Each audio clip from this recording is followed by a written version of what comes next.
What is dance for you? For me, dance is really my life. It's my soul. मतलब हर dancer यही जवाब देगा, but जैसे कि मैं खुद को डांसर नहीं बोलता, मैं खुद को परफॉर्मर बोलता हूँ, क्योंकि मुझे ऐसा लगता है कि बहुत सारे लोग डांस कर लेते हैं और वो डांसर कहलाते हैं, बट मैं खुद को परफॉर्मर इसलिए कहता हूँ क्योंकि मुझे लगता है कि मैं जब भी कोई एक परफॉर्मेंस करता हूँ तो मैं बहुत दिल से करता हूँ और मैं उस गाने में खो जाता हूँ, जो वो गाना होता है या जिसका जो उसका फॉर्म होता है। बिकॉज मुझे ऐसा लगता है कि जिंदगी की इस लाइफ की जो एक जर्नी है मेरी, उसमें ऐसे बहुत सारे इमोशंस है जो मैं निकाल नहीं पाया, या बहुत सारे ऐसे इमोशंस हैं जो मुझे कहने थे बट मैं कह नहीं पाया, या किसी से बोल नहीं पाया, क्योंकि मुझे लगा है कि लोग हमेशा आपके इमोशंस का मजाक उड़ाते हैं, या लोग हमेशा हंस के वो निकाल देते, बिकॉज कोई आपको कोई उसको सॉल्व नहीं कर सकता। तो डांस मेरे लिए एक ऐसा जरिया है जहाँ पे मैं मेरे हर एक्सप्रेशन, मेरे हर इमोशन, मतलब एट टाइम्स मैं स्टेज पे रोया भी हूँ, मतलब you have seen me performing live. तो क्योंकि मुझे ऐसा लगता है कि वो एक ऐसे इमोशन मेरे अंदर छुपे हुए जो इस आर्ट फॉर्म के थ्रू निकलते हैं। और मेरे लिए डांस, जैसे कि मैं कहता हूँ कि मैं खाता हूँ, मैं पीता हूँ, मैं सोता हूँ, अगर मैं किस दिन डांस नहीं करूँ तो मुझे ऐसा लगता है कि आज कुछ रह गया है मेरे जिंदगी में। और मुझे लगता है कि डांस एक ऐसी चीज है जिसने मुझे अब तक जो मैं हूँ, पॉजिटिव हूँ, नेगेटिव हूँ, जो कुछ हूँ, उसने मुझे जिंदा रखा है। So ultimately you can say dance is life for you. Dance is life for me, absolutely absolutely. Ashish भाई, सबको ये पता है आप सरोज जी से कितना इंस्पायर्ड हो, ठीक है? तो सरोज जी के बारे में दो शब्द, और वो उस एरा के बारे में जहाँ पे जब आप इंस्पायर हुए थे, और उसके बारे में दो शब्द। मैं कुछ 6-7 साल का था, मुझे याद है, तब दूरदर्शन पे एक कार्यक्रम आता था चित्रहार करके, जहाँ पे माधुरी मैम के बहुत सारे परफॉर्मेंसेस दिखाए जाते थे एवरी संडे। और उसके बाद एक ऐसा सेशन होता था जहाँ पे माधुरी जी को, जिन्होंने कोरियोग्राफ किया है, उनकी एक जैसे हम अभी चैट कर रहे हैं वैसा उनका और माधुरी का एक टॉक सेशन होता था। अच्छा। कि कैसे हम कोरियोग्राफ करते हैं। मुझे तभी वो कॉन्सेप्ट इतना पता नहीं था कि व्हाट इज कोरियोग्राफर, मुझे तभी लगता था कि टीचर है और ये स्टूडेंट है, वो मुझे कॉन्सेप्ट पता था। बट बीइंग अ बॉय, मैंने माधुरी जी के परफॉर्मेंसेस इतने देखे थे, तब मुझे ऐसा लगता था कि इनको कोई तो सिखाता होगा। तब मुझे पता चला कि oh, Saroj Khan is the one who is the teacher. और तब मैं सरोज जी के गाने फॉलो करने लग गया। मतलब मुझे लगता है कि अभी मुझे डांस करते, जब से, जैसे मैंने कहा कि मैं 7 साल का था, तब से मैं डांस कर रहा हूँ। और अब तक मैंने जो कुछ परफॉर्म किया है, it is absolutely 101% inspired by Saroj ji. Because उन्होंने बहुत शोज में या उनके इंटरव्यूज में ये बात कही है कि डांस, जैसे मैं कहता हूँ कि आप नाचते सब है, बट बहुत कम लोग दिल से नाचते हैं, बहुत कम लोग खुशी के लिए नाचते हैं या खुशी से नाचते हैं। तो जब आप कोई डांस परफॉर्मेंस करो तो आप उसमें इतने खो जाओ कि ऐसा लगे कि ये डांस आपके अंदर से आ रहा है। ये सरोज जी से मैंने सीखा। और स्टेप्स होते हैं 1 2 3 4 5 6, वो सब है, बट डिटेलिंग क्या है कि आप उस शब्द को, या सिंगर ने जो शब्द को घुमाया है, जिसकी गुलाई है, वो कैसे यूज करते हो, और हर शब्द के लिए आप क्या थॉट क्रिएटिवली लाते हो। अगर दिल है तो जैसे हम आजकल ऐसे दिल करते हैं, ऐसे करते हैं, ऐसे करते हैं, बहुत सारे दिल है, दैट इज कोरियोग्राफी। सो उनसे मैंने ये सीखा कि कोरियोग्राफी, मतलब मैंने कभी पर्सनली उनसे नहीं सीखा, बट देख देख के, जैसे बोलते हैं ना, एकलव्य था जो सीखा धनुष्य बाण चलाना, क्योंकि तो मुझे लगता है मैंने भी वैसे उनसे सीखा। And you remember when we were in the same show together, मेरे लिए वो मोमेंट था कि सरोज जी के सामने मुझे परफॉर्मेंस करना है। और मुझे लगता है कि ये सरोज जी से मैंने सीखा कि आप कुछ चीज को मैनिफेस्ट करो, वो आपकी लाइफ में जरूर मिलेगी। सिर्फ आपको थोड़ा पेशेंस रखना पड़ेगा, क्योंकि अपने फील्ड में कंपटीशन बहुत है, हर एक फील्ड में कंपटीशन बहुत है, बट बहुत लोग ना हार मान के पीछे चले जाते हैं। तो सरोज जी से मैंने ये भी सीखा है कि आप अगर किसी चीज को दिल से चाहो, ये शाहरुख का डायलॉग है, बट आप अगर किसी चीज को दिल से चाहो तो पूरी कायनात उसे मिलाने में जुट जाती है। और मैंने कहीं तो सपने में देखा था कि मैं उनके सामने परफॉर्म कर रहा हूँ, और जब वो मोमेंट हो रहा था, you remember, I was crying like hell, मतलब मेरी आंखों से सिर्फ पानी आ रहा था। और फिर मुझे वो मोमेंट मोमेंट करना था कि जिनको मैं गुरु मानता हूँ मैं उनके चरण स्पर्श करूँ और उनके चरण धोऊं, जो गुरु पूर्णिमा के दिन मैं मेरे माता जी के करता हूँ। और वो मोमेंट मेरे लिए हुआ, वो मोमेंट मेरे लिए एक लाइफ टाइम मोमेंट था। और उसके बाद मुझे याद है सरोज जी कोई भी शो में जाती थी, उनको सबको बताती थी कि पता है एक लड़का है डांसर जिसने ना मेरे पैर धोए, क्योंकि आज तक इंडस्ट्री में किसी ने ऐसा किया नहीं। Because been in to a typecast, ऐसा था कि सब मानते थे गुरु, बट किसी ने वो नहीं किया जो मतलब मुझे लगता है मैंने किया। और मुझे लगता है मेरे लिए वो मेरी पूजा थी। गल्ला बोलते हैं ना, आप भगवान को देख लो और आप पूजा कर लो और सफल हो जाए। और ऑफ कोर्स उसके बाद जो न्यूज़ आई 2 साल 3 साल के बाद, तो मेरे लिए वो बहुत शॉकिंग था। और तभी हम सब लॉकडाउन में थे, हम कोई आ नहीं पाए बाहर। But yes, I am sure कि मैंने एक खुद से प्रॉमिस किया, और मैंने उनसे भी ये प्रॉमिस किया था जब मैं उनको मिला था कि I will take your legacy ahead, I will not let this die, because this is what is my Indian dancing, this is what is our Bollywood dancing, and this is what is pure dancing. भाई वो दौर कैसा था? अभी of course आप बहुत ज्यादा ही senior हैं हम लोगों से, जितने भी अभी अभी आए हैं, शायद मेरे जितने एज के लोग हैं। वो दौर कैसे था? क्या डिफरेंस है? मतलब वो टाइम पे आपने इतना सरोज जी को देखा है, तो वो दौर कैसा था? क्या डिफरेंस है? क्या उसमें खूबसूरती थी? जैसे कि मैंने कहा कि खूबसूरती यही थी उस एरा की। मुझे अभी भी याद है, मैंने कम से कम 197 कॉम्पिटिशन्स किए रहेंगे जिंदगी में, रियलिटी शो पे आने से पहले। लोकल कॉम्पिटिशन जो होते, कॉलेज स्कूल ये वो, तो तभी का जो एरा था वो इतना प्यारा क्यों था पता है? तभी ना टाइम लिमिट नहीं था डांसिंग के लिए। अभी जो होता है ना 2.5 मिनट में तुम ट्रैक खत्म करो, अभी तो 30 सेकंड का है। हाँ मतलब अभी तो 30 सेकंड का है, रादर राइट। तो मुझे लगता है तभी वो टाइम ऐसा था कि एक पूरा गाना आपको पूरा नाचना है। तब समझ में आता था कि आप डांसर कितने स्ट्रांग हो, आप में स्टैमिना कितना है, आप ऑडियंस को कितना होल्ड कर पाते हो। और मुझे लगता है मेरा स्टेज फियर उस वजह से दूर हुआ, क्योंकि मैंने इतने सारे कॉम्पिटिशन्स किए थे जिंदगी में कि मैं मतलब मेरे को लाइव ऑडियंस बहुत ज्यादा पसंद थी rather than the television audience, because camera से ज्यादा मुझे लाइव एनर्जी बहुत ज्यादा पसंद थी। और मुझे लगता है वो एरा वो वापस नहीं आएगा, बिकॉज अभी सब ऑनलाइन हो रहा है। मुझे लगता है, no offence to anybody, everyone is doing their best for the fame and for money basically. तभी वो एरा ऐसा था कि तभी लोग सीखते थे, लोगों को सीखना पसंद था और उसके साथ बढ़ना पसंद था। अभी लोग सीखते नहीं है, अभी लोग सिर्फ फेमस होना चाहते हैं कोई एक छोटी सी चीज की वजह से, बट वो ये नहीं समझ पा रहे हैं कि आप लिफ्ट पकड़ रहे हो और लिफ्ट का कंट्रोल अपने हाथ में नहीं होता। लिफ्ट जब ऊपर जाती है तो वो धप के नीचे भी आ सकती है, बट सीढ़ियां जिससे मैं चढ़ के आया हूं और मैं चढ़ भी रहा हूं अभी तक, मुझे लगता है मेरा गोल अभी तक अचीव नहीं हुआ है। तो मुझे लगता है कि हर सीढ़ी का इंपॉर्टेंस आपको पता चलता है। तो भले आप यहाँ पे अनसक्सेसफुल हो जाए, आप वापस एक सीढ़ी उतरते हो, बट आपको पता है कि यहाँ पे क्या प्रॉब्लम हुआ था, बिकॉज इसका कंट्रोल आपके पैर पे है, आपके हाथ में है। तो ये जो डिफरेंस है ना, कि तभी के लोग सीढ़ियां चढ़ के सक्सेस लेते थे, अभी के लोग लिफ्ट लेके लेते हैं। I think you are trying to say कि टाइम डिफरेंस बहुत डिफर कर रहा है, क्योंकि वो एक जो 3 मिनट का परफॉर्मेंस था वो टाइम पे बहुत सारी चीज सिखा देता था, बट अभी ऐसे कि 30 सेकंड हो गया है तो फिर थोड़ा सा थक जाते लोग। मतलब मैं इवेंट्स में देखता हूँ लोग थक जाते 2 मिनट के ऊपर भी, because may be of course the things have change. But आप सोचो, अगर मूवी में, मतलब आई स्टिल रिमेम्बर माधुरी जी का एक गाना है 1 2 3 जो 11 दिन शूट हुआ है उस टाइम पे। वो गाना प्रॉपर 11 मिनट का गाना है, और वो गाना लोग परफॉर्म करते थे कंपटीशन में पूरा 11 मिनट, क्योंकि it is from 1 number two the 30th of the calendar, वैसा गाना है वो पूरा। और अभी के लोग, मतलब मैं ये नहीं कहूंगा, अभी भी there is lot of talent we have, but मुझे लगता है कि सीखना, जो एक जज्बा है ना सीखने का, वो कम हुआ है।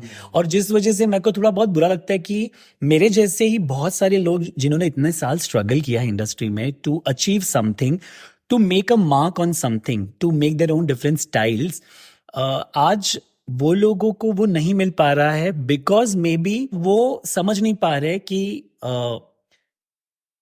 हम क्या करें, या मुझे बुरा लगता है उस चीज के लिए। But yes, you have to run with the world, जैसे दुनिया चल रही है। एक बार योगेश का इंटरव्यू ले रहा था, उसने बोला था कि देखो भाई, वो 19 साल का है, तो उसने एक चीज बोला, बिकॉज ये सब वो करते रहता ना, ही इज लाइक कि भाई देखो 2017 नहीं है, अभी 2023 है, तो आपको ये चीज समझनी पड़ेगी। आप एक काम करो, आप 6 चीजों में रहोगे, अगर 6 में से 4 भी बंद हो गई तो दो भी है। वो बोल रहा है कि हर चीज करो, इतनी छोटी उम्र में वो बोल रहा है कि हर चीज करो। That is what I love about this generation also, कि दिस जनरेशन हैज मतलब उनको पता चल गया है कि सोर्स ऑफ इनकम कैसा करना है, दैट इज मोर इम्पोर्टेंट। वो टाइम पे ये नहीं था, इतने सोर्सेज नहीं थे, यूट्यूब भी नहीं था इतना एक्टिव। मतलब मुझे याद नहीं कि मैंने कभी यूट्यूब पे जाकर वीडियो रेफरेंस लिया है और मैंने देखा है कि मुझे ये ऐसा कुछ नहीं, कुछ नहीं था। तभी टीवी पे ही था, मुझे याद है, मतलब ब्लैक एंड व्हाइट टीवी था तभी हमारे वेट करना होगा ना वो टाइम पे कि ये गाना आने वाला है। एग्जैक्टली पर अभी के लिए सबको पता है कि सोशल प्लेटफॉर्म पे अर्निंग्स है, ये हो रहा है, आप 30 सेकेंडर करो, आप कोलैप्स करो,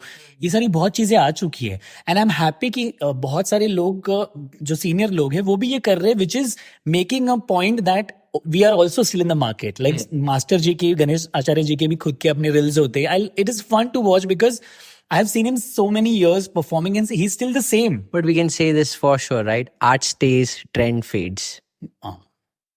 You agree to that? Of course I agree. That's what I'm saying now. That's why I give the example of the staircase and the lift. That this will stay, but this will fade because आज आप मुझे बताइए, एक app था बहुत चर्चे में था, मैं नाम नहीं लूंगा उस ऐप का, को लॉकडाउन के टाइम लोग उस ऐप पे बहुत ज्यादा थे, क्रिंज वीडियोस, ये वीडियोस, वो वीडियोस सर्कुलर होते थे, वो ऐप बंद हो गया। उसके बाद क्या हुआ लोगों का? फिर इंस्टाग्राम ने रील का कॉन्सेप्ट लाया, तब इंस्टाग्राम चला। कल इंस्टाग्राम भी बंद हो सकता है, कौन हो सकता है? इससे पहले फेसबुक था, मतलब फेसबुक था, फेसबुक पे आप कैसे रिलाई कर सकते हो किसी चीज के लिए जो आपके कंट्रोल में ही नहीं है? तो इसीलिए आप कुछ ऐसा करो कि आपके जिंदगी में आपको पता है कि अगर कुछ भी हो जाता है मैं नहीं खत्म होऊंगा, क्योंकि ये मेरे पास है, मैं खुद की वजह से जी रहा हूँ, ये मेरे लिए इंपॉर्टेंट है। मैं दावे के साथ कह सकता हूँ पूरा इंडस्ट्री का जितना काउंट है ना, उसमें लावनी करने वाले बहुत ही कम है, या फिर शायद है भी बट दिखते नहीं है। दिखता तो एक ही है, वो है आशीष पाटे। तो आपने इस चीज को बहुत फेमस कर दिया है, एक इंसान ने वो इनिशिएटिव लेके। तो आप जब वर्कशॉप करते हो ना, तो मेल और फीमेल काउंट क्या रहता है और ये डिफरेंस क्यों है? स्टाइलिंग, जैसे मैंने वही कहा कि एवरी पर्सन शुड कम, मतलब मैंने इंडस्ट्री में रहते रहते ये सीखा है कि अगर आपको लोगों में चर्चित रहना है तो आप कुछ ऐसा करो जो लोगों में चर्चित रहे। जैसे फॉर एग्जाम्पल अगर मैं दूं तो लोगों को प्रिंस क्यों याद है? हाँ। लोगों को धर्मेश क्यों याद है? बीट्स। लोगों को राघव याद है? स्लो मोशन है। तो ये सारी चीजें आज के लोग मिस कर जाते हैं, क्योंकि रियलिटी शो में हम भी देखते हैं कितना सारा टैलेंट आता है, बट क्यों हार्डली 12 लोग सिलेक्ट होते हैं? क्योंकि उनमें कुछ एक स्पार्क होता है। तो मुझे लगता है लावनी को जब मैंने अडॉप्ट किया, यू वोंट बिलीव, जैसे मैं रियलिटी शो भी करता था तो मुझे अभी अम्मी से लगता था कि यार कोई लावनी क्यों नहीं करता। और मुझे अभी भी याद है मैंने सबसे पहला लावनी विद बॉलीवुड फ्यूजन जब कोरियोग्राफ किया था, I was assisting Savio sir, तभी कृष्णा था जो गोविंदा जी के भांजे, उन्होंने एक लावनी किया था अप्सरा अली पे, और तभी वो इतना क्लिक हुआ कि okay Lavani is very good style, you know, ये एक ऐसा। तभी उसके बाद हर बार रियलिटी शो में एक तो लावनी परफॉर्मेंस होता था और कोरियोग्राफी के लिए मुझे बुलाया जाता था, बिकॉज उनको पता था कि ये किसने किया है, अच्छा इसको बुलाओ, यू नो। और फिर तभी करते करते करते ऑफ कोर्स मैं फ्यूजन्स करने लगा, एडिट करने लगा गानों में, लावनी के जो बीट्स ऐड करने लगा। तो मुझे लगा कि ये एक जो स्टाइल है ये मेरी स्टाइल है। मतलब लावनी में, मतलब मैं महाराष्ट्रियन हूँ, लावनी मेरा फोक आर्ट फॉर्म है।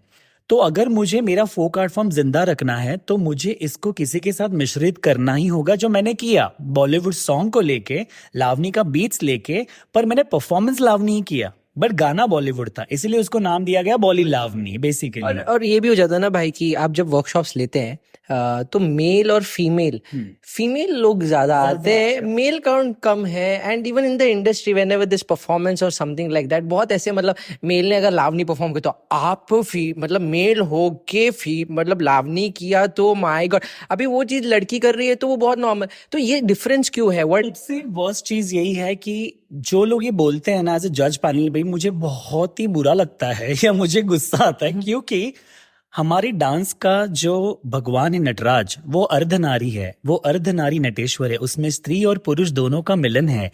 आप जब बोलते हो कि एक फीमेल जब लावनी परफॉर्म करती है उसको सर पे लेके बैठ जाते हैं, अगर कोई लड़का करता है तो you know it takes time for them to digest it. तो मुझे लगता है कि ये हमने ही जेंडर बायस कर दिया है आर्ट फॉर्म को। बट आई एम हैप्पी कि मेरे वर्कशॉप्स में अभी रेशियो बढ़ता गया है। मतलब like if I have 40 girls तो I have at least 10 boys now.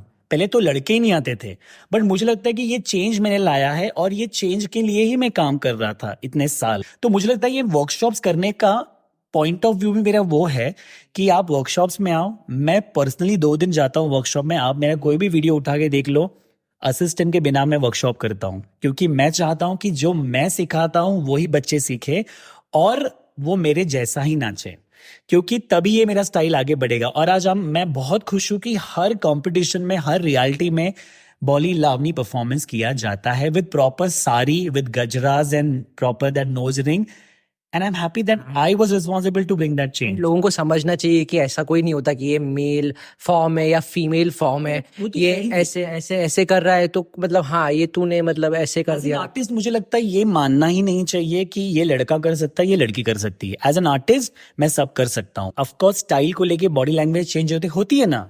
अगर आप एक लड़के को क्लासिकल करते हुए देखते हैं तो वो होता ही है, बिकॉज मेरी क्लासिकल का बेस ही वो है कि मुझे हर रस में परफॉर्म करना है, मुझे हर अभिनय में परफॉर्म करना है।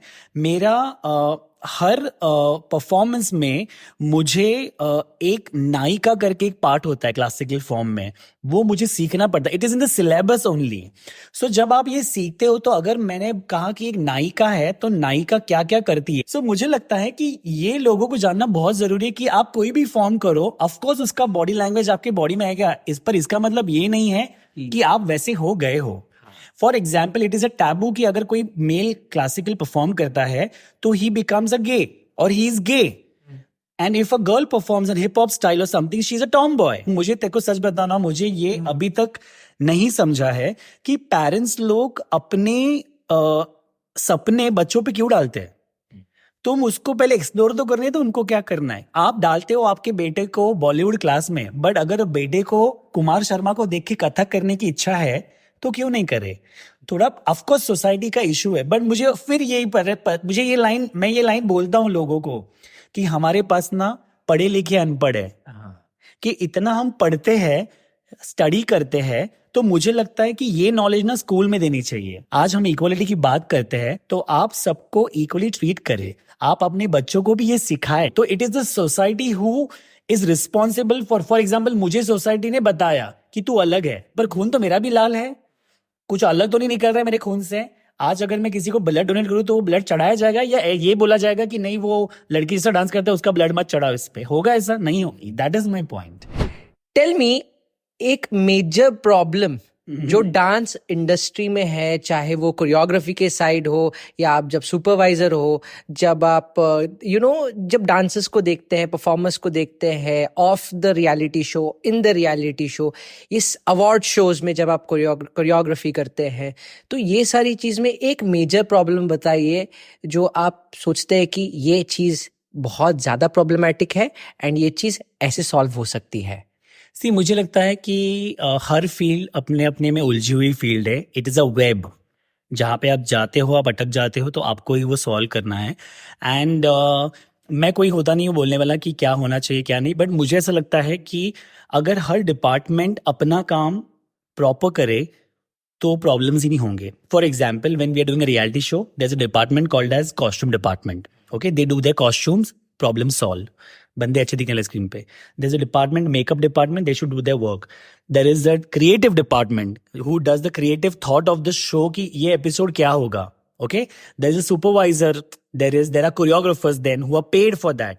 तो मुझे लगता है कि जब आप कोई एक अथॉरिटी पे हो, फॉर एग्जाम्पल अगर आप हो क्रिएटिव पे, अगर आप घुस रहे हो हेयर में भी, मेकअप में भी, क्रिएटिव में भी, कोरियोग्राफी में भी, तो मेरा काम क्या इंडस्ट्री में, तो मैं क्यों आया हूँ शो पे मतलब। तो भैया तो आप ही आओ हॉल में, आप कोरियोग्राफ। तो मुझे ऐसा लगता है कि ये चीजें ना, ये अपनी वही लोग उसको बहुत ज्यादा कॉम्प्लिकेटेड कर देते। It's very simple, I am a choreographer, you are appointed me for the work, okay, I am doing my work.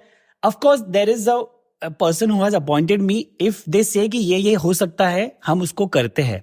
But आप उस पर अटक ही जाओ कि ये मत करो, यही करो, देन द प्रॉब्लम इज कि आप क्रिएटिवली, आपको लिबर्टी नहीं मिलती। तो एज ए क्रिएटिव पर्सन अगर आपको कुछ करना है, अगर क्रिएटिवली कॉस्ट्यूम डिजाइनर को क्रिएटिवली कॉस्ट्यूम का कलर कुछ यूज करना है, वो नहीं कर पाते, क्योंकि उसे कहा जाता है please don't use black colour because stage colour black है। अगर मैं एक कोई नागिन डांस कर रहा हूँ, अगर मुझे ब्लैक नागिन का कॉस्ट्यूम नहीं पहनना है तो मैं क्या पहनूंगा? मुझे लगता है कि हर डिपार्टमेंट ने अगर अपना अपना काम किया तो ये प्रॉब्लमेटिक है ही नहीं। और जैसे मुझे और एक चीज लगती है कि अगर कोई रियलिटी शो में कोरियोग्राफर्स अपॉइंट किए गए हैं तो वहां पे let them have the liberty to do what they want to do, because finally they have so many ideas to do, but they get stuck up with what is the supervisor choreographer or the creative people saying कि नहीं ये अच्छा नहीं दिखेगा। अरे तुम try तो करने दो। नहीं ये गाना फेमस नहीं है, अरे तुम बनाने तो दो।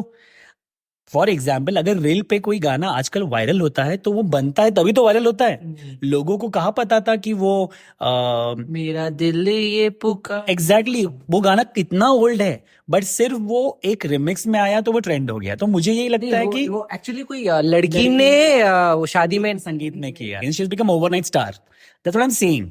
तो ये अभी प्रॉब्लम है। तो मुझे लगता है कि डिपार्टमेंट शुड लाइक अगर आप कोई भी डिपार्टमेंट में हो, even in the offices also, not in our field also, आप आईटी में जाओ, आप एयरपोर्ट इंडस्ट्री, एविएशन इंडस्ट्री में जाओ, सब जगह वही है। क्यों कॉम्प्लिकेशंस हैं? क्योंकि हर एक को हर एक में घुसना है। तो आप मुझे जो सैलरी दे रहे हो, अगर मैं वो काम नहीं करूं तो आप मुझे 2 थप्पड़ मारो, बट अगर मैं वो काम कर रहा हूं और मैं इससे ज्यादा अच्छा कर सकता हूं बट आप मुझे अलाव ही नहीं कर रहे हो, तो then what is the meaning of supervisor? It's like you're supervising that stuff. It's not that you are coming and telling me this changed the whole choreography, because I am not liking it. For me, what works is I know what my audience likes. I know the choreography pattern. I know my ups and downs in the choreography. तो मुझे ये करने दो। और मुझे लगता है कि हमारी इंडस्ट्री बहुत अच्छी है। It is just that we need to help each other out. We need to look out for each other. टांग की चाई मत। हाँ, we खेकड़ा मत बनो, केकड़ा मत बनो, ये मैं बोलता हूँ हमेशा। साथ में चलो, अच्छा करो, और बस दुआ है कि सब अच्छा करें और सब हर साल अच्छा अच्छा काम करें और अच्छा अच्छा कमाएं। आशीष भाई, ये ना यूनिवर्सल चीज है, ठीक है? इंडिया में हो चाहे बाहर हो, वहां के लोग भी यही पूछते हैं, इंडिया में भी यही पूछते हैं, क्या वोटिंग काउंट होता है? वोटिंग काउंट होता है क्या? वोटिंग रियल होती है क्या? बट वो चीज चलो सेकेंडरी में मानता हूं, मैं पूछ रहा हूं कि वोटिंग होनी भी चाहिए क्या? सबसे पहला मुझे लगता है कि वोटिंग नहीं होनी चाहिए, बिकॉज अगर आप वोटिंग पे ही किसी को विनर करना चाहते हैं तो जजेस का क्यों काम है? अगर ऑडियंस को इतनी ही समझ है हिप हॉप क्या है, वैकिंग क्या है, क्रम्पिंग क्या है, लावनी क्या है, कथक क्या है, भरतनाट्यम क्या है, तो why not make somebody from the audience. Every week आप ऑडियंस को पोल लो और आप ऑडियंस को बुलाओ, जिसमें से आप 10 लोगों में से 3 लोगों को सिलेक्ट करो ऑन द स्पॉट, और वो जज करे वो एपिसोड। तब आप बोलो ये ऑडियंस वोटिंग है, कि ऑडियंस में से ये थॉट है। तो मेरा कहना है जजेस have just become the face of the shows these days. अगर आप बोल रहे हो आप जज हो, तो आपका बोलना मेरे लिए बहुत मैटर करता है, और आप अगर जज कर रहे हो तो आपके जजमेंट पे ही मैं फाइनल तक पहुंचना चाहिए, क्योंकि आपने मुझे तब तक जर्नी में देखा है कि मैंने क्या क्या चीजें की है और मेरे को कितने स्टैंडिंग ओवेशंस मिले हैं या मुझे कितनी कुछ चीजें मिले हैं। तो मुझे लगता है कि if you are saying that this is audience poll, let audience judge from the start. You appoint, जैसे आप लोग ऑडिशन का डालते हो पोस्ट, आप डाल दो एवरी एपिसोड ऐसा एक शो बने कि दिस टाइम एवरी एपिसोड हम चुनेंगे ऑडियंस में से 3 जज जो आके जज करेंगे वो एपिसोड। तब मैं देखूं, तब मैं बोलूं ये ऑडियंस पोल है। दीज डेज जजेस have just the face, they just sit, उनको दिख रहा है गलत हो रहा है बट वो नहीं बात कर पाते because they are paid for it. And that is what has stop bothering me कि मैं जज क्यों नहीं हूं।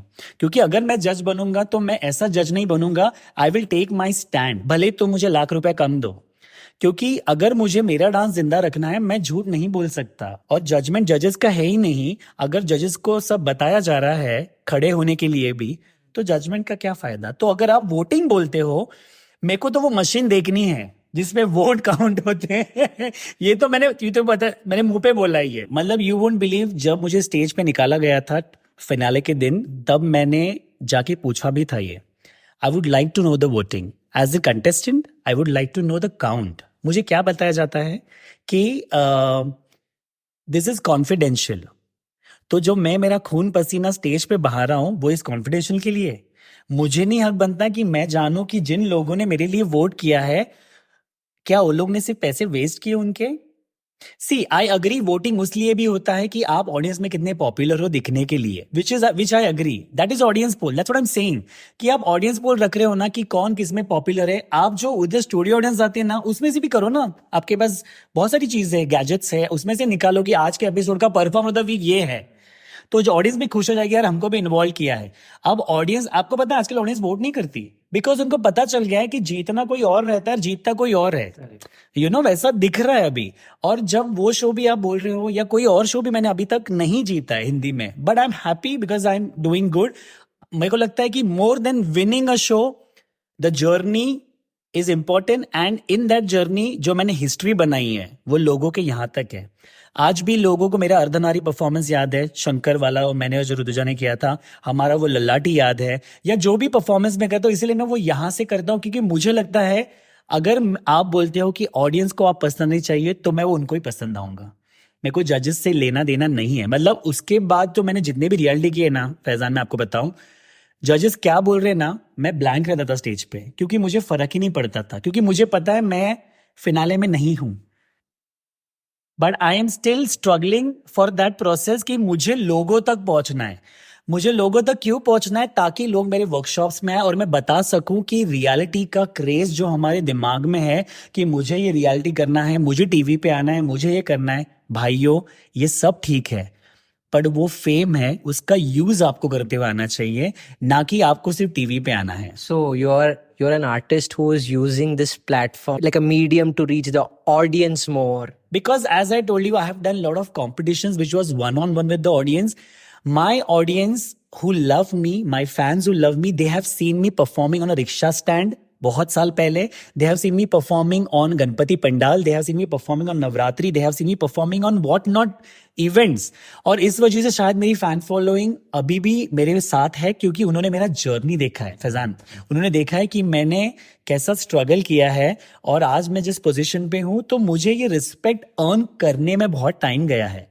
और मुझे लगता है कि इसीलिए अगर मैं जज बनूंगा, तो मैं ऐसा जज बनूंगा कि मैं सब जजेस का बैरियर तोड़ दूं, कि ये जजमेंट ऐसा होना चाहिए. और तुझे पता है कि ना, there are so beautiful classical dancers in the India, in Mumbai also still, तो जिन्होंने अभी वो रील का जरिया अपनाया है उनका टैलेंट दिखाने के लिए. तो इतने मैं कमेंट भी करता हूँ जाके लोगों के रील पे, क्योंकि मुझे लगता है कि अरे मैंने कभी देखा नहीं आपको, बिकॉज उनको कभी चांस नहीं मिला है. I am challenging anybody. Like मैं जब शो पे होता, मुझे पता है कि मेरे सामने कोई इंडियन नहीं करता है, ये मुझे भी पता है. इवन एनीबॉडी, मतलब मैं ओवर कॉन्फिडेंट, पर मुझे कॉन्फिडेंस है बिकॉज मुझे पता है कि मैं क्या बेचने वाला हूँ. मैं ये चीज बहुत सुनी है कि एक क्लासिकल को रखना ही पड़ा, क्योंकि एक वेरिएशन चाहिए था इसके मतलब इन स्टाइलों के बीच में एक वेरिएशन के लिए. अभी इंडिया है ना, तो इंडियन क्लासिकल तो एक चाहिए ही चाहिए. तो ऐसा जब सुनने में आता है फैजान, ये मैंने सुना है शो के दरमियान, आप जज हो, आप नहीं फाइट कर सकती एक इंडियन डांसर को फाइनल में रखने के लिए, कि यार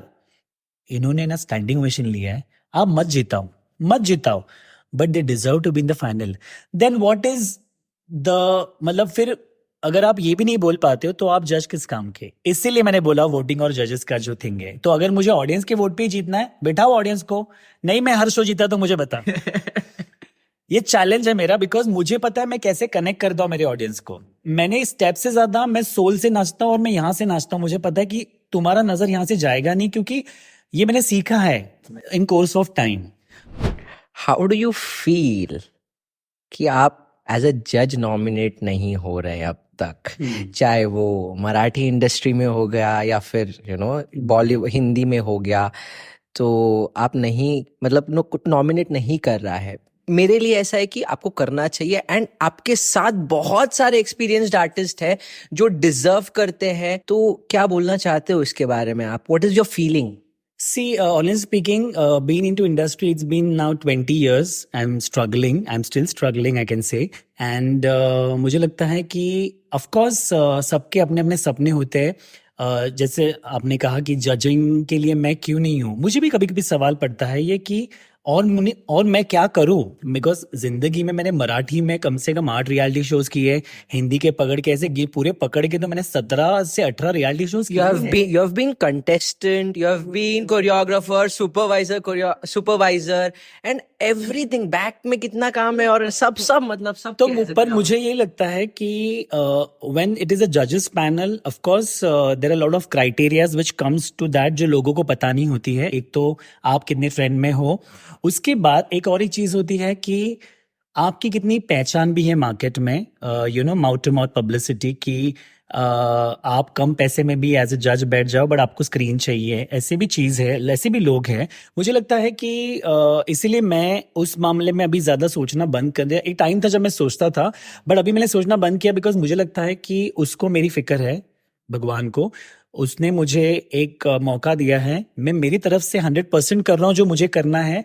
और जैसे मैंने भगवत गीता में पढ़ा है, या मैंने I read lot of religious stuff, तो जिसमें मैंने पढ़ा है कि समय से पहले और किस्मत से ज्यादा आपको कुछ नहीं मिलेगा। तो आप कितने भी हाथ पैर मार लो, कितने भी, जैसे मैंने कहा कि इतने साल के बाद मैं सरोज जी के सामने नाचा, सोच कितना साल, 15 साल के बाद मेरे को, लाइक इन 20 ईयर्स 15 ईयर्स में राह दिख रहा था ये मोमेंट की।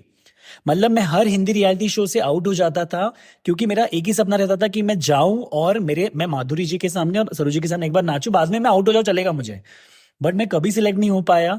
तब मैंने सोचा कि अब मैं क्या करूं, तब मैंने सोचा कि I should come with a style and you know with lot of fit. तो मुझे ऐसा लगता है कि अगर मैं जज भी जब बनूंगा ना, और मैं जरूर बनूंगा, इट इज मेरे को ये पता है, ये मैं देखा हूं, मैं क्योंकि जो मैं सोचता हूँ, मैं मैनिफेस्ट करता हूँ, वो होता है मेरे साथ। और मैं जरूर बनूंगा, और मैं ऐसा जज बनूंगा ना कि I will be what you call, कोई मुझे रिप्लेस नहीं कर पाएगा। तो मुझे मुझे लगता है कि क्या बात है। तो मुझे लगता है वो टाइम आएगा, और सबके लाइफ में एक टर्निंग पॉइंट आता है, और मेरी जिंदगी का वो टच वो शुरू हो चुका है, and I am sure it will happen soon, and I am sure about it. इंशाल्लाह इट विल Yeah, हैपन इंशाल्लाह। For sure. पर वो लाइन बढ़िया थी भाई, जो क्या बोले, समय से पहले और किस्मत से ज्यादा किसी को कुछ नहीं मिलता। तो मुझे लगता है कि यही है कि आप करते रहो, आप रुको मत। समय, अगर आप समय की रिस्पेक्ट करते हो तो समय आपकी रिस्पेक्ट करेगा, और आपको वो जिंदगी में मिलेगा ही मिलेगा। जैसा मैंने अभी भी सुना कि इंडस्ट्री में सक्सेस इज अनसर्टन बोलते हैं ना, तो वही इंडस्ट्री में ये लोगों को आई थिंक रिलेटिव्स और फ्रेंड्स नहीं समझते कि सबका टाइमलाइन अलग होता है। कि लोग समझते कि अगर इसको 25 में मिल गया तो इसको वो भी 25 में मिलना चाहिए, अगर इसको 15 में मिल गया तो इसको भी 15 में मैं बोलता ना, इसलिए मैं रिलेटिव्स को क्यों आंसर बैक नहीं करता, बिकॉज वो नहीं समझ पाते ये चीज। एज एन आर्टिस्ट, हम इंडस्ट्री में हम काम कर रहे, हमको पता है कि हर एक का अपना टाइम है।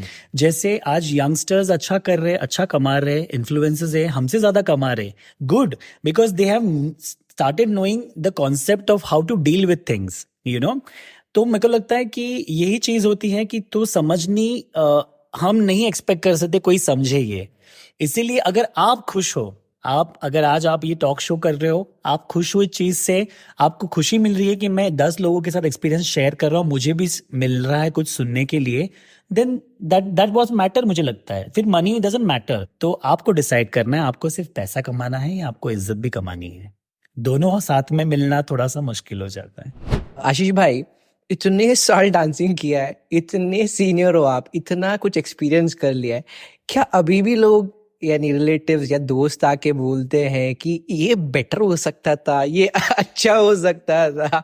क्या फीलिंग होती होगी आपके अंदर, बट आप उसको डील कैसे करते हैं, ये बताइए ना। मैंने पहले से ही, जैसे many of the people know, मैंने रियलिटी में भी ये बोला है कि I was criticised like anything, because being a male classical dancer and a male folk dancer and from a Marathi background, typical Marathi family की, यू नो, पाटिल का लड़का है तो क्लासिकल डांस, तो मैं क्रिटिसिज्म तो बहुत पहले से मतलब मेरे पे आते थे। पर मुझे लगता है कि मैंने उसको इसी तरह से हैंडल किया है कि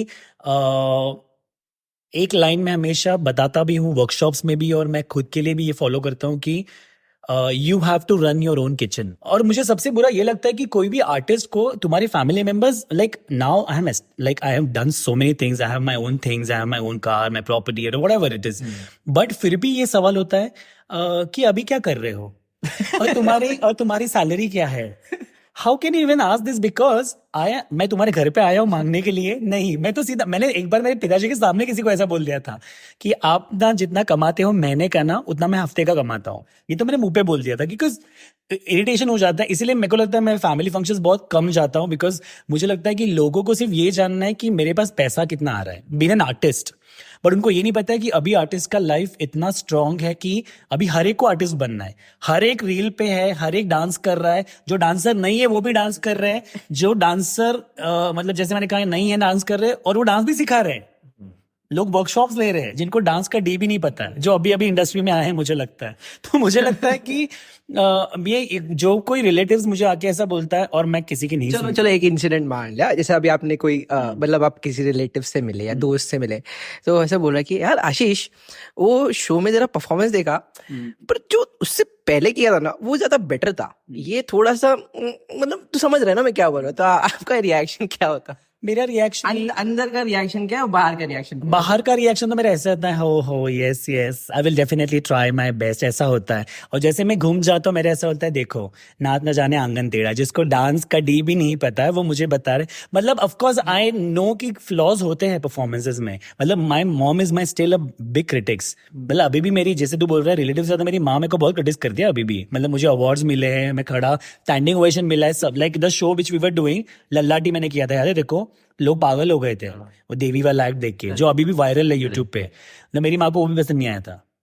मतलब उसका ऐसा था कि इसमें ये कुछ हो सकता था। तो मैं मेरी मॉम का बहुत ज्यादा सुनता हूँ, बाकी मेरे को कौन क्या बोल रहा है मैं इधर से छू देता हूँ। Because आपको पता है ना, आप इतने एक्सपीरियंस हो, आपको पता है कि हाँ अगर मैंने गलती की है तो मुझे भी पता है ऑलरेडी। एग्जैक्टली वो आप मुझे तब बोलो कि शायद मैं चलो एक्सपीरियंस नहीं हूँ या मैं ऑन द वे ऑफ। इसलिए मैं कोई मुझे ऐसा बोलता है तो मैं उनको कभी उल्टा जवाब नहीं देता, बिकॉज मेरी माँ ने मुझे कभी वो सिखाया नहीं उल्टा जवाब। बट मैं of course I make it a point to tell them that yes, I will listen what you're saying, because finally they are my audience, and finally as an artist, हम आर्टिस्ट तभी है जब हमारे लिए ऑडियंस है। तो मैं हाँ कर लेता हूँ, बिकॉज तब तक पता चल जाता है कि अच्छा लोग ये भी सोचते हैं आपके बारे में, यू नो। तो ये रिलेटिव्स का तो मेरे को लगता है मैंने कभी ध्यान नहीं दिया। एक फेशियल अदा, एक फेशियल एक्सप्रेशन जब आप ये सुनते हो और घूम के क्या होता होगा? घूम के तो मेरा मुंह टेढ़ा हो जाता है जो तेरे को पता है मेरे फेसबुक एक्सप्रेसिव मेरा ऐसा हो जाता है कि कौन है का है मतलब मेरे ऐसा होता है कौन है, मतलब Marathi, because we have lot of twist on the words. मतलब कौन है ये, कहाँ से आते हैं ये लोग, ये इतने तेजस्वी लोग हैं हमारे पास कि नो इनके पास इतना टाइम है। मेरे ये कर लो पहले, तुम ये कर लो, ये ज्यादा इम्पोर्टेंट। हाँ ये ज्यादा इम्पोर्टेंट। तो मुझे ऐसा लगता है कि yes I am very welcoming, because जैसे मैंने कहा कि मुझे किसी एक इंसान का यू नो जजमेंट मैटर करता है, जो है मेरी मदर। बाकी मैं किसी का, मुझे कोई भी बोले कि तुमने ये किया वो किया, yes of course I always come with confidence but not over confidence. मतलब मैं अगर जवाब भी दूंगा तो मैं कॉन्फिडेंटली दूंगा, मैं ओवर कॉन्फिडेंट दिखाऊंगा कि नहीं आप मुझे मत सिखाओ ये क्या है, यू नो।